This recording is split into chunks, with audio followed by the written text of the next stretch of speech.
की रानी मसूरी के संस्कृत महाविद्यालय में संस्कृत सप्ताह का आयोजन किया गया।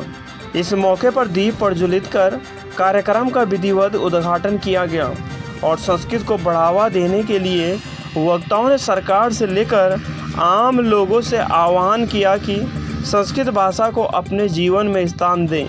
संस्कृत सबसे पुरानी भाषा है और सभी भाषाओं की उत्पत्ति संस्कृत से ही हुई है, इसलिए सभी लोग संस्कृत भाषा अपनानी चाहिए।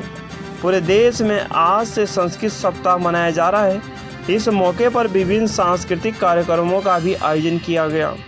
इस मौके पर संस्कृत महाविद्यालय के प्राचार्य ब्रजेश सियाना ने बताया कि संस्कृत सप्ताह के उपलक्ष्य में आज संस्कृत महाविद्यालय में संस्कृत सप्ताह का आयोजन किया गया और पूरे सप्ताह भर विभिन्न कार्यक्रम आयोजित किए जाते रहेंगे।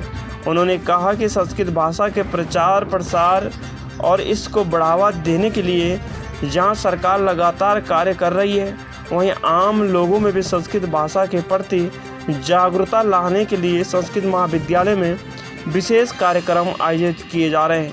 उन्होंने कहा कि संस्कृत भाषा सभी भाषाओं में सर्वश्रेष्ठ है और इसके प्रचार प्रसार के लिए कार्य करने की आवश्यकता है। उन्होंने कहा कि संस्कृत ऋषि मुनियों की भाषा है और इस भाषा को न पढ़ने से ऋषि मुनियों का ज्ञान पर शोध और अन्वेषण नहीं हो पा रहा है, जिससे कि संस्कृत भाषा पर संकट गहरा गया है। उन्होंने कहा कि संस्कृत भाषा प्राचीन भाषा है और आम आदमी को इसके अपने जीवन में अपनाना चाहिए। मसूरी से नीरज सिंह की रिपोर्ट।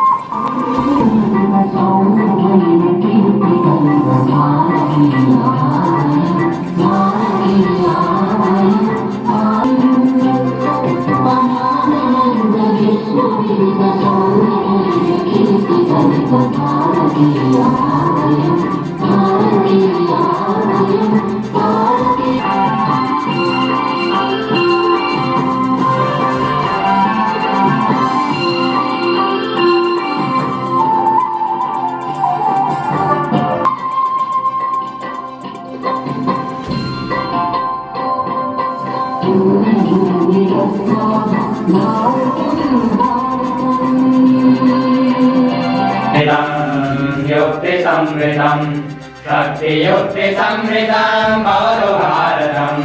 शक्ति युक्ति सप्ताह श्रावण पूर्णिमा के 3 दिन पहले से शुरू और 3 दिन बाद तक चलता है। एक हफ्ते का शासन के द्वारा निर्धारित किया गया है और सारे देश में इसको मनाया जाता है। संस्कृत प्राचीन भाषा है और इसमें ऋषि मुनियों का जो ज्ञान है, उस ज्ञान को आज संस्कृत न पढ़ने से उस ज्ञान के ऊपर कोई अन्वेषण या शोध नहीं हो पा रहा है।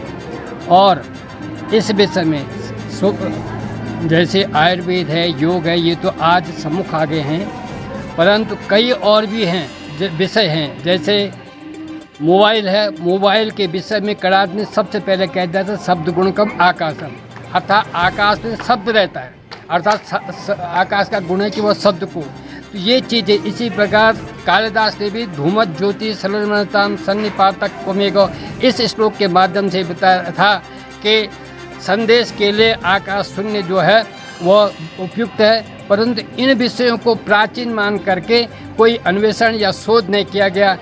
आज इन चीज़ों की आवश्यकता पड़ रही है, इसलिए सरकार और सभी लोग संस्कृत प्रेमी इस पर ध्यान दे रहे हैं और ये बहुत ज़रूरी है। अगर ये सारे संस्कृत पढ़े जाते हैं तो अनेक विषय इसमें आयुर्वेद के साथ, योग के साथ, ज्योतिष के साथ, आज चंद्रग्रहण सूर्य ग्रहण का है, 6 महीने साल भर पहले गणित हो जाती है और साल भर बाद ग्रहण पड़ता है, पंचांग में लिखा रहता है कि इस टाइम इस देश में पड़ा, इस समय इस देश में होगा। तो ये सारी चीज़ें आज भी सोच के योग्य हैं। धन्यवाद।